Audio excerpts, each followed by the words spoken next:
ایک درخت کی جو مضبوطی ہوتی ہے اس کی بنیاد اس کی جڑوں میں ہوتی ہے. ایک عمارت کی جو مضبوطی ہوتی ہے اس کی بنیاد اس کی نیو میں ہوتی ہے. جتنی بہترین نیو ہوگی اتنی مضبوط عمارت ہوگی. جتنی گہرے درخت کی جڑیں ہوں گی اتنا درخت مضبوط ہوگا. اور ایک بڑا جو بہت بڑی اونچی عمارتیں ہوتی ہیں یا بہت اونچے درخت ہوتے ہیں ان کے بارے میں ایک خیال یہ ہے کہ جتنی اونچی عمارت ہوتی ہے اتنی ہی وہ گہری ہوتی ہے. انجینئر کیا کرتا ہے؟ انجینئر جب ایک عمارت جو 100 سٹوری کی ہوتی ہے یا 50 سٹوری کی ہوتی ہے یا 20 جتنے بھی اس کی سٹوریز ہیں، جتنی وہ اوپر ہوتی ہے اتنی ہی اس کی گہرائی ہوتی ہے. اس کا مطلب یہ ہے، پھر ہم اس سادہ مثال سے یہ سیکھ سکتے ہیں کہ جس قدر خاندان مضبوط ہوگا جس قدر والدین مضبوط ہوں گے اس قدر ان کے بچے سٹرونگ ہوں گے. جس قدر خاندان سٹرونگ ہوں گے، مضبوط ہوں گے، اس قدر معاشرہ مضبوط ہوگا. اور جس قدر معاشرہ مضبوط ہوگا اس قدر ایک شہر مضبوط ہوگا. اور جس قدر خاندان مضبوط ہوں گے اس قدر ایک بہتر کلیسیا بنے گی. خاندانوں سے کلیسیا بنتی ہے. بائبل مقدس کو جب ہم پڑھتے ہیں تو خدا نے جب آسمان اور زمین کو بنایا ہے تو اس کے بعد اس نے سب سے پہلے ایک خاندان کو بنایا ہے. خدا نے کلیسیا کو نہیں بنایا، نہ خدا نے یسوع مسیح کو بھیج دیا، نہ کوئی اور ضروری کام کیا، کیونکہ خدا کی نگاہ میں سب سے اہم اور ضروری اگر کوئی چیز ہے تو وہ خاندان ہے. کون ہے؟ کون ہے؟ خاندان. جس قدر مضبوط خاندان ہوگا، بہتر خاندان ہوگا، اس قدر بہتر کلیسیا ہوگی. اگر کوئی بھی کلیسیا اس کی اگر حالت کا آپ جائزہ لینا چاہتے ہیں یا جیسی وہ آپ کو نظر آ رہی ہے، اس کا مطلب ہے ویسے اس کے خاندان ہیں. اگر خاندان مضبوط ہوں گے کلیسیا آپ کو سٹرونگ نظر آئے گی، معاشرہ آپ کو سٹرونگ نظر آئے گا، مضبوط نظر آئے گا. ہم بات کر رہے ہیں کہ مسیحی شادی ہوتی کیا ہے، اور جو مسیحی شادی ہے اس کا تعین یا اس کی جو ڈیفینیشن ہے، تعریف ہے کہ یہ ہوتی کیا ہے. اس سے مراد یہ میں کہنا چاہ رہا ہوں کہ اگر آپ 40 سال سے شادی شدہ ہیں، 50 سال سے شادی شدہ ہیں یا 20 سال سے شادی شدہ ہیں یا ابھی نئی شادی ہوئی ہے، آپ اس کا تعین نہیں کر سکتے. اس کی وجہ کیا ہے؟ اس کی وجہ یہ ہے کیونکہ جب ہم کہہ رہے ہیں مسیحی شادی تو ہم یہ کہنے کی کوشش کر رہے ہیں کہ یہ ایک ایسا رشتہ ہے، یہ ایک ایسا بندھن ہے جس کا مرکز یسوع مسیح ہے، جس کا درمیانی یسوع مسیح ہے. جس کا درمیانی کون ہے؟ اور جہاں پر یسوع مسیح درمیانی نہیں ہے اس کا مطلب ہے وہ کرسچن میرج نہیں ہے. وہ شادی تو ہو سکتی ہے لیکن کرسچن شادی نہیں ہو سکتی. اس لیے لوگ شادیاں کرتے ہیں، مذاہب میں شادیاں ہوتی ہیں، اور ہم دیکھتے ہیں کہ آج جو پچھلے 20 سالوں سے 30 سالوں میں جو رجحان بڑھا ہے طلاق کا اور جدا ہو جانے کا، سیپریشن اسے کہتے ہیں، علیحدگی سے کہتے ہیں، اس کا رجحان بہت زیادہ بڑھا ہے. اور اس کی سادہ وجہ یہ ہے کہ مسیح ایسی زندگیوں کا شاید مرکز نہ ہو. جب ہم مسیح کی بات کرتے ہیں تو اصل میں ہم مسیح کے کردار کی بات کر رہے ہیں کہ وہ کون ہے، اسے کیا پسند ہے، وہ کس چیز سے خوش ہوتا ہے اور کس چیز سے ناراض ہوتا ہے، اس کی فطرت کیسی ہے. اگر ہم یہ کہہ رہے ہیں کہ مسیحی شادی میں مسیح کا ہونا ضروری ہے تو ہم یہ کہنے کی کوشش کر رہے ہیں کہ مسیحی شادی میں مسیح کا کردار دکھنا چاہیے جیسا مسیح کا کردار ہے. اگر مسیحی شادی میں مسیح نہیں ہے تو پھر وہ مسیحی شادی نہیں کہلائی جا سکتی. مسیح یسوع جو ہے، غور سے سنیے گا، یہ ہمارا سٹینڈرڈ ہے، یہ ہمارا معیار ہے. مسیحی شادی کا معیار کون ہے؟ مسیحی شادی کا معیار کون ہے؟ ذرا زور سے بولے، مسیحی شادی کا معیار کون ہے؟ مسیحی شادی کا معیار کون ہے؟ میں آپ کو بولنے کے لیے کہہ رہا ہوں بھائی، مسیحی شادی کا معیار کون ہے؟ ذرا اونچی بولے، مسیحی شادی کا معیار کون ہے؟ یسوع مسیح ہے۔ اس کا مطلب یہ ہے پھر آپ تعین نہیں کر سکتے کسی چیز کا۔ جب معیار یسوع ہے تو پھر اس کا مطلب یہ ہے زمانہ اس کا معیار نہیں ہو سکتا۔ وہ بھی تینج کر دے رہے دیکھا وہ نو اگر آپ واقعی مسیحی شادی کو اپنے گھر میں لانا چاہتے ہیں تو پھر آپ کو مسیح کو فالو کرنا پڑے گا، لوگوں کو نہیں۔ لوگ کیا پہنتے ہیں، کیا انہیں پسند ہے، ان کے پاس کیا ہے، پھر آپ کو ان چیزوں کی فکر نہیں ہونی چاہیے۔ صرف ایک چیز آپ کا معیار ہے اور وہ یسوع ہے۔ اس کا مطلب ہے اگر یسوع ہمارا معیار ہے تو پھر یہ دنیا ہمارا معیار نہیں ہے۔ پھر دوسری بات یہ کہ یہ دنیا کی روایات ہمارا معیار نہیں ہے۔ اگر مسیح معیار ہے تو پھر جب نیا جوڑا گھر میں آتا ہے پھر چاول اوپر سے پھینکنے کی ضرورت نہیں ہے۔ اگر مسیح معیار ہے تو پھر سجا پیر پہلے گھر چ پواؤن کی ضرورت نہیں ہے۔ اگر مسیح ہمارا معیار ہے تو پھر رنگ برنگی عادتیں، رنگ برنگے کام ہمیں کرنے کی ضرورت نہیں ہے۔ اگر مسیح ہمارا معیار ہے تو پھر ہماری ان روایات میں، ان رسموں میں رشتہ داروں کا پریشر نہیں ہونا چاہیے، کیونکہ معیار کون ہے؟ کون ہے معیار؟ بولے ذرا، کون معیار ہے؟ اگر معیار یسوع ہے تو پھر اس کا مطلب یہ ہے ہمارے رشتہ دار ہمارا معیار نہیں ہے، روایات ہماری معیار نہیں ہو۔ باپ دادا تو ہم کرتے آ رہے، نو، آپ کرتے ہوں گے، آپ اس لیے کرتے آ رہے کیونکہ آپ جاہل رہے، آپ کو علم نہیں تھا، آپ کو کسی نے سکھایا نہیں ہے۔ لیکن اگر آپ سکھا دیا ہے تو اس کا مطلب ہے تبدیلی آنی چاہیے، چینج آنا چاہیے، آپ کی سوچ بدلنی چاہیے، آپ کا سوچنے کا طریقہ بدلنا چاہیے۔ اگر آپ کلام سنتے ہیں اور سن کر پھر بھی باپ دادا کی روایات پر چل رہے ہیں تو اس کا مطلب ہے چینج نہیں ہے، تبدیلی نہیں ہے۔ اور اگر تبدیلی نہیں ہے تو پھر ہم محض اپنا وقت ضائع کر رہے ہیں، ہم محض اپنے وسائل ضائع کر رہے ہیں، ہم محض اپنا پیسہ یہاں پر ضائع کر رہے ہیں۔ اگر مسیح ہمارا سٹینڈرڈ ہے، معیار ہے، تو پھر اس کا مطلب ہے ہمارے والدین بھی ہمارا سٹینڈرڈ نہیں ہے۔ اکثر نوجوان کیا کرتے ہیں؟ وہ وہی کرتے ہیں جو باپ کر رہا ہوتا ہے بیوی کے ساتھ۔ میں نوجوانوں کو یہ بتانا چاہتا ہوں، بزرگ نوجوانوں کو بھی اور نوجوانوں کو بھی، کہ آپ کا معیار آپ کے والدین نہیں ہے۔ ان کے 100 مسائل ہو سکتے ہیں، ان کے کئی طرح کے جھگڑے ہو سکتے ہیں، کئی وجوہات ہو سکتی ہیں، فیملی کلیشز ہو سکتی ہیں، یعنی کہ خاندانی طور پر ان کی شاید نہیں بنتی ہو، لیکن اس کا مطلب یہ نہیں کہ آپ کا پیٹرن، آپ کا نمونہ وہ ہے۔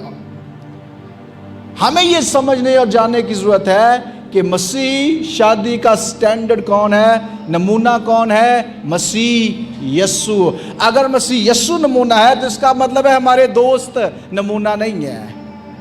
اس کا مطلب یہ ہے جو کچھ ہم ارد گرد دیکھتے ہیں وہ نمونہ نہیں ہے۔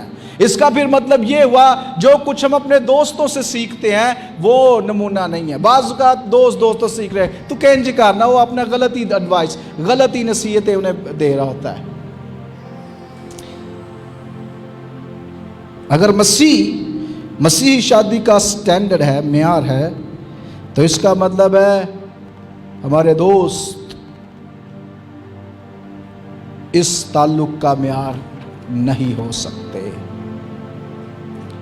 اس کی وجہ کیا ہے؟ اس کی سادہ سی وجہ یہ ہے کہ شادی خدا نے بنائی ہے۔ کس نے بنائی ہے؟ کس نے بنائی ہے؟ کس نے بنائی ہے؟ اگر شادی کو بنانے والا خدا ہے تو اس کا مطلب یہ ہے کہ یہ کامیاب خدا کے بغیر نہیں ہو سکتی۔ اگر پاستا ایک ڈش ہے وہ بنتی ہی نوڈلز سے ہے، تو اگر نوڈلز نہ ہو تو کیا وہ بن سکتا ہے؟ نہیں۔ چلے یہ مثال شاید تھوڑی سی بڑی ہے کیونکہ ہم یہ کم استعمال کرتے ہیں۔ میں مثال دے دیتا ہوں آپ کو چکن بریانی کی۔ اگر چکن نہ ہو بریانی میں تو آپ کہہ سکتے ہیں یہ بریانی ہے؟ نو، کیونکہ چکن بریانی کے لیے چکن کا اس میں ہونا ضروری ہے، رائٹ؟ یا آپ مرغی کا گوشت بنا کر یہ نہیں کہہ سکتے کہ یہ بیف ہے، یہ بڑا گوشت ہے، گائے کا گوشت ہے، رائٹ؟ کیا آپ ایسا کہہ سکتے ہیں؟ بتائیں مجھے، کیا آپ ایسا کہہ سکتے ہیں؟ اس کا مطلب یہ ہے اگر شادی کو بنانے والا خدا ہے تو پھر یہ خدا کے بغیر کامیاب نہیں ہو سکتی۔ تجربے فیل ہو جاتے ہیں، ہو سکتا ہے علم بھی فیل ہو جائے، وکیل جو لوگوں کو صلاح دیتے ہیں وہ بھی پریشانی کا شکار ہیں، ڈاکٹر جو دوسروں کو چنگا کرتے پھرتے ہیں وہ بھی اس کا مثال ہے، ایون کہ پاسٹر خود جو دوسروں کو سکھاتے ہیں وہ بھی اس کا مثال کا شکار ہے۔ کیوں؟ کیونکہ کہیں نہ کہیں ہم سب یہ سوچ لیتے ہیں کہ ہم اسے اپنی حکمت سے چلا سکتے ہیں، ہم کہیں نہ کہیں یہ سوچ لیتے ہیں میری حکمت عملی شاید وہ، یا میرا زور، یا میری قوت، یا جو معاشرے کے اندر ایک لہر ہوتی ہے یا ایک رسوماتی طور پر ایک خوف ہوتا ہے، شاید وہ مجھے میرے خاندان کو چلانے میں مدد دے سکتا ہے۔ ہم نے یہ جانا ہے کہ چونکہ خداوند اس کا بنانے والا ہے تو خداوند کے بغیر اس کا وجود یا اس کا چلنا ناممکن ہے۔ اس لیے اگر آپ 40 سال سے شادی شدہ ہیں تو اس کے لیے خدا کا شکر ادا کریں، اگر آپ 20 سال سے شادی شدہ ہیں تو اس کے لیے خدا کا شکر کریں، اور آئندہ سے کہیں خداوند اگرچہ ان 40 سالوں میں تو ہمیں سنبھالتا رہا اور ہمیں پتہ نہ چلا۔ یعقوب نے کہا خداوند یہاں موجود تھا اور مجھے کیا نہ ہوا، پتہ ہی نہیں چلا۔ بعض اوقات ایسے ہوتا ہے خدا آپ کی مدد کر رہا ہوتا ہے اس لیے کیونکہ آپ کے پیچھے کوئی دعا کر رہا ہے، شاید وہ آپ کے والدین کی دعائیں ہو سکتی ہیں، آپ کے خادم کی دعائیں ہو سکتی ہیں، لیکن اگر آپ عرصہ سے کٹھے ہیں تو اس کا مطلب یہ ہے کہ یہ خدا کے فضل کے علاوہ کچھ نہیں ہے۔ اور کٹھے ہونا یا 40 سال سے 50 سال سے کٹھے ہونا ایک کامیاب شادی کی یا گارنٹی نہیں ہے۔ ہو سکتا ہے بہت سے لوگ ایسے ہیں جنہاں گزارا کر رہے ہیں، دوسرے لفظوں میں کہتے ہیں گزارا کر رہے ہیں میں پہ۔ اگر یہ حالت ہے تو پھر یہ کامیاب زندگی کی یا کامیاب شادی کی، کامیاب کا مطلب یہ نہیں ہوتا کہ چیلنجز نہیں آتے یا مشکلیں نہیں آتی یا پریشانیاں، خوشحالی سب کچھ سرسبز ہے، نو۔ کامیاب وہ لوگ ہوتے ہیں جو مشکلیں آنے میں بھی ایک دوسرے کا ساتھ نہیں چھوڑتے، ایک دوسرے پر شک ہونے کے باوجود بھی ان حالات میں سے بڑی دلیری کے ساتھ سے گزرتے ہیں، رائٹ؟ اس لیے پہلی بات ہمیں یہ سیکھنی ہے کہ مسیحی شادی میں مسیح مرکز ہے۔ دوسرے نمبر پر مسیح خدا خود اس شادی کا بنانے والا ہے، اس لیے خدا کے بغیر یہ شادی چل نہیں سکتی۔ اس سے پہلے کہ ہم یہ دیکھیں کہ شادی ہے کیا، مسیحی شادی، ہمیں یہ دیکھنا ہے کہ مسیحی شادی ہے کیا نہیں، کیونکہ اصل اور نقل کی پہچان کے لیے آپ کو دونوں کا پتہ ہونا چاہیے۔ اصلی چیز کیسی دکھتی ہے اور نقل چیز کیسی دکھتی ہے، رائٹ؟ سو اس لیے ہمیں جو غلط فہمیاں کچھ ان کو پہلے درست کرنے کی ضرورت ہے۔ نمبر 1، شادی انسان کا بنایا ہوا تحفہ یا انسان کا بنایا ہوا خیال نہیں ہے۔ یقینی طور پر یہ ایک سلسلہ چلتا آ رہا ہے اور والدین اس کو سر انجام دیتے ہیں، ذمہ داریوں کو، لیکن پہلی بات جو ہمیں سمجھنے کی ضرورت ہے کہ یہ انسان کا بنایا ہوا خیال نہیں ہے یا انسان کا بنائی ہوئی کوئی رسم نہیں ہے۔ اس کا بنانے والا فرسٹ پلیس میں پہلی جگہ پر کون ہے؟ خدا خود ہے۔ اور آپ کو پتہ ہے کہ شادی صرف ایک ایسا بندھن ہے جس کا گواہ خدا خود ہوتا ہے۔ جب آدم اور حوا ایک ہو رہے ہیں تو اس کا گواہ کون ہے؟ خدا ہے۔ جب خادم دعا کرتے ہیں یا کلیسیا کے اندر کوئی نکاح ہوتا ہے لوگوں کے سامنے تو دعائیں اس بات کا ثبوت ہے کہ خدا اس کا گواہ ہے۔ انسانوں کی گواہی تو قانونی طور پہ چاہیے ہوتی ہے، لیکن جو الہی، جو اس کا بنانے والا ہے، اس کا گواہ کون ہے؟ خدا خود ہے۔ نمبر 2، شادی ون مین شو نہیں ہے۔ اس کا مطلب یہ ہے اکیلا ایک شخص، عورت یا مرد، اس کو نہیں چلا سکتے۔ شادی ون مین شو نہیں ہے. ون مین شو کا مطلب ہوتا ہے ایک ہی شخص سارے کام کر رہا ہے. ایک ہی شخص سارے کام نہیں کر سکتا.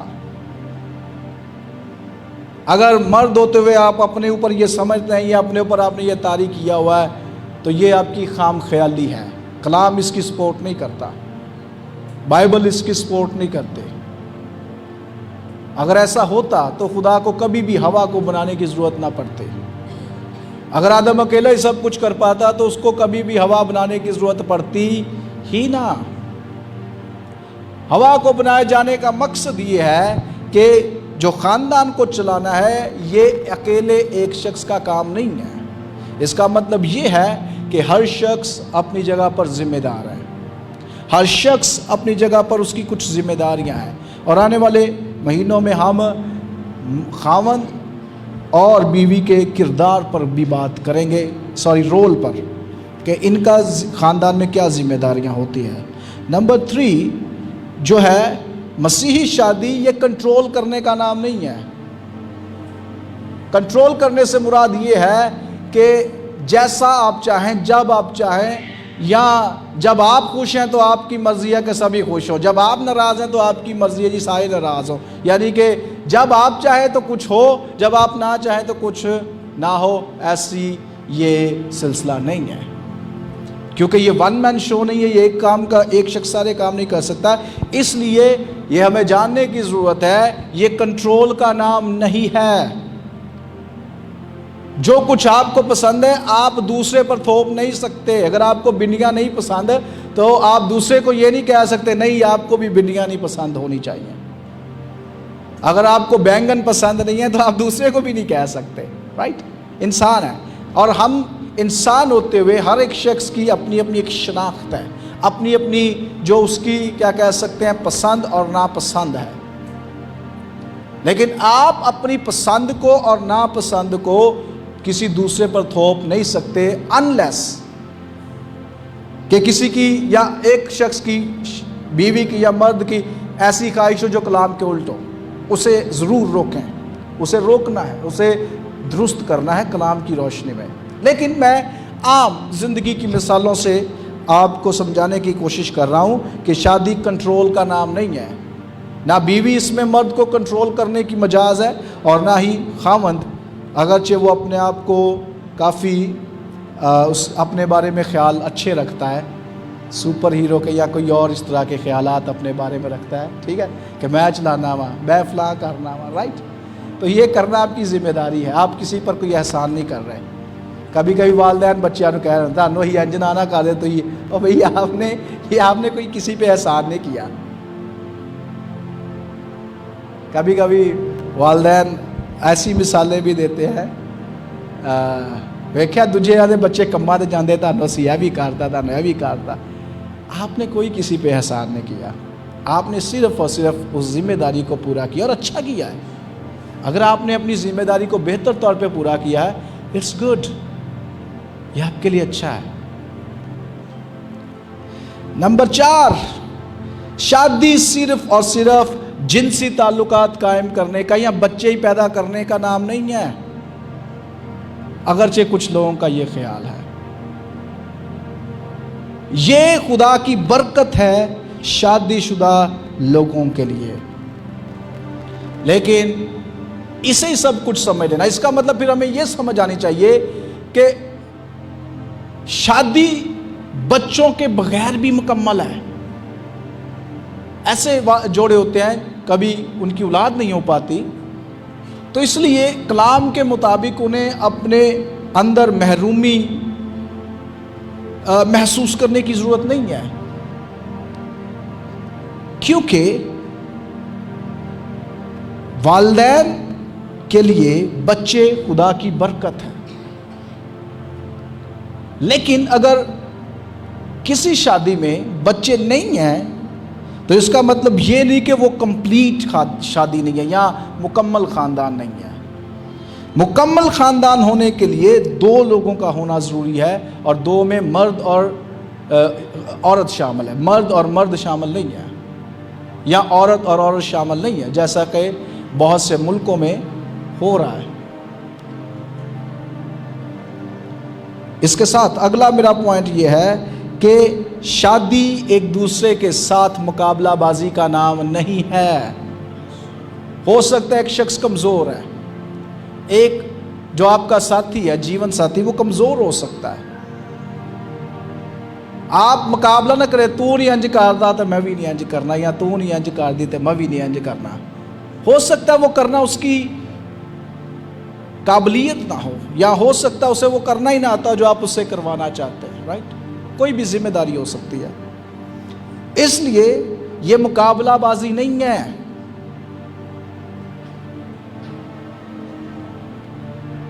ایک دوسرے سے کہیں یہ شادی مقابلہ بازی نہیں ہے.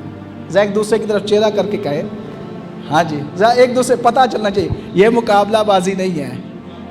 Yes, Irfan is doing good. Oh Lord Jesus, thank you. ایک لمحے کے لیے اپنی آنکھیں بند کریں. خداوند تیرا شکر ہو.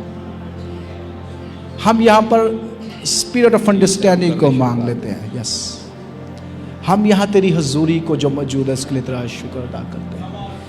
تیرا شکر ہو مسیح کے نام میں. چونکہ شادی ایک دوسرے کے ساتھ مقابلہ کرنے کا نام نہیں ہے، اس لیے شادی میں یہ تصور بھی نہیں ہے، 50-50 والا تصور بھی نہیں ہے.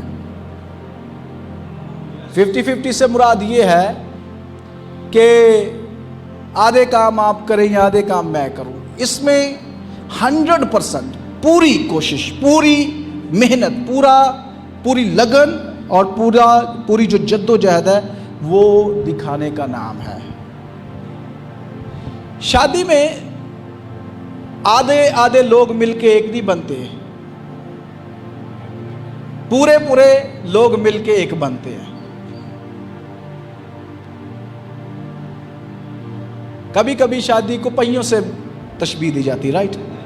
ایک گاڑی کے 2 پہیے. نہیں بھئی، آپ پوری گاڑی ہیں. ٹھیک ہے؟ یعنی کہ یہ نہیں کہ آپ آدھی کر لیں.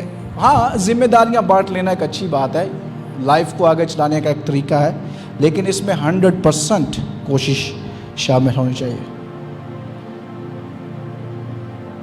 شادی کا سفر، اور جو لوگ شادی شدہ ہیں عرصہ دراز سے، وہ اس بات کی گواہی دے سکتے ہیں کہ شادی کا سفر کوئی آسان سفر نہیں ہے. کیونکہ جب 2 لوگ شادی کر رہے ہوتے ہیں، آج کل تو تھوڑا سا ٹرینڈ بدل گیا ہے، اور ٹرینڈ یعنی کہ رجحان بدلا ہے. رجحان میں اکثر اوقات لوگ ایک دوسرے کے بارے میں جاننے کی کوشش کرتے ہیں، اور لیکن پہلے ایسا نہیں تھا. لیکن یہ جو سچائی میں آپ کے سامنے پیش کرنے لگا ہوں، یہ چاہے لو میرج ہو، رینج میرج ہو، کچھ بھی ہو، آپ کو ایک دوسرے کے بارے میں پہلے پتہ ہے یا نہیں پتہ، یہ جو باتیں میں آپ کو بتانے لگا ہوں یہ ہمیشہ سچ رہیں گی. نمبر 1، جب 2 لوگ، غور سے سنیے گا، جب 2 لوگ شادی کر کے ایک ساتھ رہنے کا فیصلہ کر رہے ہیں تو نمبر 1، وہ مختلف ہو سکتا ہے. آپ کو نہیں پتا کہ وہ کس خاندان سے، ان کی روایات کیا ہیں. رائٹ؟ ان کی سوچنے کا طریقہ کیا ہے، ان کا فلاں وقت میں وہ فلاں کیسے کرتے ہیں. فرض کریں شادی کے دنوں میں ان کی کیا کیا روایات ہیں. اکثر لوگ کہتے ہیں نہیں ساڑھے تو نہیں انج ہوندا، کہتے ہیں کہ نہیں. دلہے والے کہتے ہیں نہیں ساڑھے بھی نہیں کدی انج ہویا. پھر اس طرح سے اکثر یہ جھگڑا پیدا ہو جاتا ہے اور نا اتفاقی پیدا ہو جاتی ہے. وہ کہتے ہیں اسی انج کرنا ہے، اسی پہلے تو سیاہ ہو گے تو تیل چوائیں گے، فلاں کریں گے. آپ کہتے ہیں نہیں پہلے تو یہ ہوتا ہے، اسی تو پہلے انج کرنے ہیں. اس کا مطلب یہ ہے جب 2 لوگ شادی کر رہے تو 2 مختلف کلچر، رہن سہن کے طریقے اکٹھے ہو رہے ہیں. کتنے؟ 2.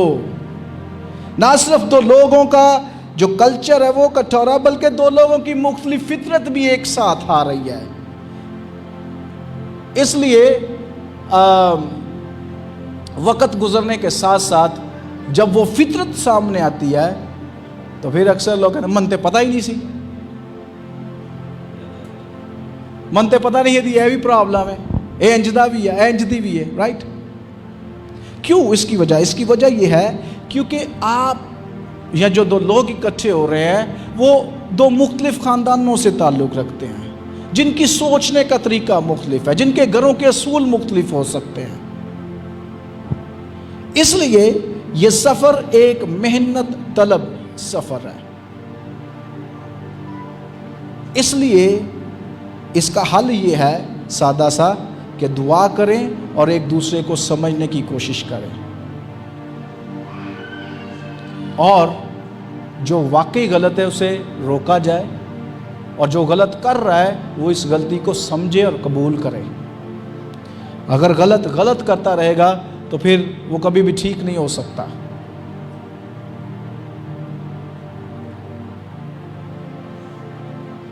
دو خاندان، دو مختلف لوگوں کا رویہ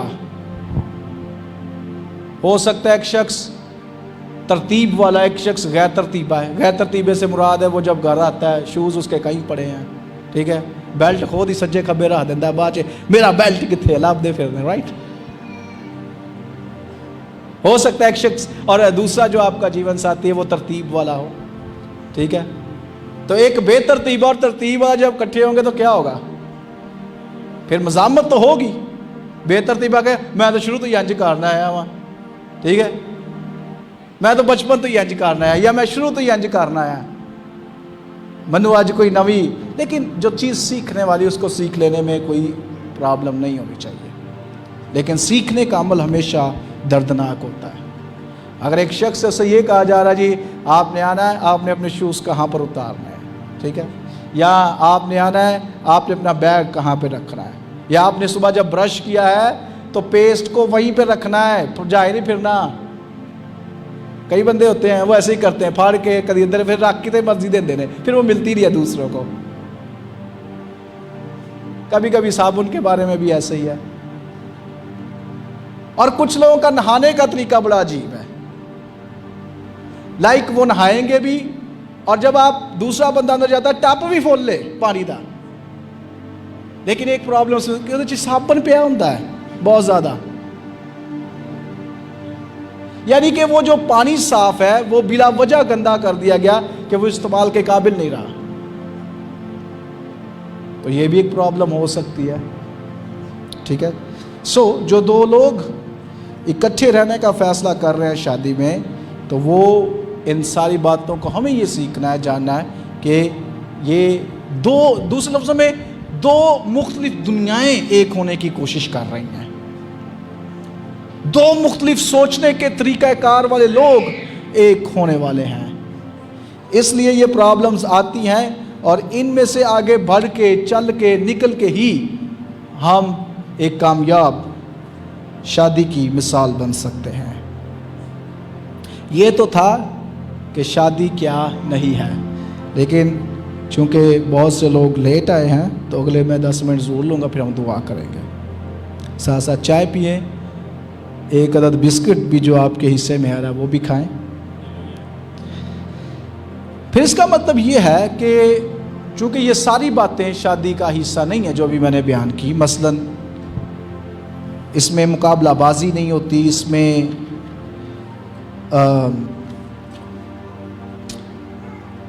اس میں کنٹرول نہیں ہوتا، اس میں ایک شخص کی ساری ذمہ داریاں نہیں ہیں، ٹھیک ہے۔ تو پھر اس کا مطلب یہ ہے، اب ہم چند منٹ بات کریں گے پھر مسیحی شادی ہے کیا۔ نمبر 1، چونکہ مسیحی شادی کا بنانے والا خدا ہے، یہ خدا کی بنایا ہوا خیال ہے، تو سب سے پہلے تو یہ ہمیں یہ جان لینا ہے، اپنے دلوں میں رکھنا ہے کہ مسیحی شادی مسیح کے بغیر چل نہیں سکتی۔ نمبر 2، مسیحی شادی پارٹنرشپ ہے، پوری محنت درکار ہے۔ نمبر 3 پر مسیحی شادی کا مقصد ہمیں پاک بنانا ہے۔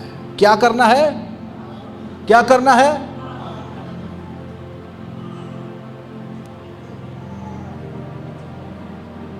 ہمیں صبر کر کے پاک بننا ہے، ہمیں ایک دوسرے کی برداشت کر کے پاک بننا ہے، ہمیں ایک دوسرے کا بوجھ اٹھا کر پاک بننا ہے، ہمیں ایک دوسرے کو معاف کر کے پاک بننا ہے۔ اور شادی ایک ایسا ذریعہ ہے جو آپ کی اصل حقیقت آپ پر واضح کرتی ہے کہ آپ ہیں کون، کیونکہ دوسرا شخص جو آپ کے ساتھ رہ رہا ہے وہ آپ کو بڑے قریب سے دیکھ رہا ہے، وہ اب آپ کی کمیوں کو بھی دیکھ سکتا ہے جو آپ نہیں دیکھ سکتے،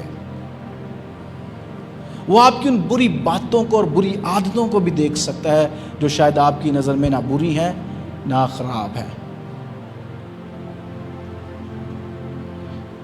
اس لیے مسیح خداوند کہتے ہیں کہ پاک بنو جس طرح تمہارا بلانے والا کیا ہے؟ پاک ہے۔ شادی کا بندھن کیا کرتا ہے؟ جب اس میں مسیح شامل ہوتا ہے تو پھر یہ ہر روز ہمیں آہستہ آہستہ پاک بناتا ہے، ہماری گندگی کو ہم سے دور کرتا ہے۔ جس شخص میں برداشت نہیں ہوتی، اس کا مقصد اسے اس کے اندر برداشت پیدا کرنا ہے۔ جو بے صبر ہے، شادی کا مقصد ہے اس میں صبر کو پیدا کرنا۔ جو بڑ بولا ہے، جسے بولنے کا پتہ نہیں ہے، اس کا مقصد ہے اسے بولنے کا طریقہ کار بتانا۔ سیولائز جسے کہتے ہیں، مہذب شخص، شائستہ شخص بنا دینا۔ لیکن اگر آپ بننے کے لیے تیار نہیں ہیں تو پھر آپ مسیح کی نہ تو نمائندگی کر سکتے ہیں اور نہ مسیح کو ان ساری باتوں سے جلال مل سکتا ہے۔ اس کے ساتھ ساتھ مسیحی شادی لیڈرشپ ہے، قیادت ہے۔ ٹھیک ہے، پہلے میں نے کہا کہ مسیحی شادی کنٹرول نہیں ہے، کنٹرول کا الٹ ہے قیادت، لیڈ کرنا۔ جب ایک بچہ غلطی کرتا ہے تو والدین کو اسے کنٹرول کرنے کی ضرورت نہیں ہے، یا اگر کوئی پارٹنر غلطی کر رہا ہے تو اسے کنٹرول کر کے آپ ٹھیک نہیں کر سکتے، تو ہونا چاہیے آپ اسے لیڈ کریں۔ مسیح کے بارے میں کیا لکھا ہے؟ وہ کلیسیا کا سر ہے، جس کا مطلب ہے لیڈ کرنا، لیڈرشپ، لیڈ کرنا، قائد۔ یسوع مسیح نے ایک ٹائٹل اپنے بارے میں یوحنا کی انجیل میں کہا، اور وہ یہ ہے کہ راہ، حق اور زندگی میں ہوں۔